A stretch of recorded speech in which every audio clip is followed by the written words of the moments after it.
Welcome to Sweet Life Beat Life. We hope this video helps. In this video, I will explain how to file Form 709.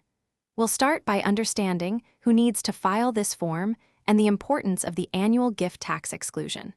You'll learn how to identify reportable gifts and whether gift splitting with a spouse is relevant for your situation. This foundational knowledge is crucial before you begin the filing process, ensuring accuracy. Before completing Form 709, gather all essential information. This includes a comprehensive list of every gift you made, along with the full names, addresses, and taxpayer identification numbers for each recipient. Crucially, you'll need to determine and document the fair market value of every gift at the time it was given. Having these details ready streamlines the entire process. Now, let's walk through completing the form itself. Begin with Part 1, detailing gifts that qualify for the annual exclusion. Then, move to Part 2, where you'll report gifts to your spouse or qualified charitable organizations.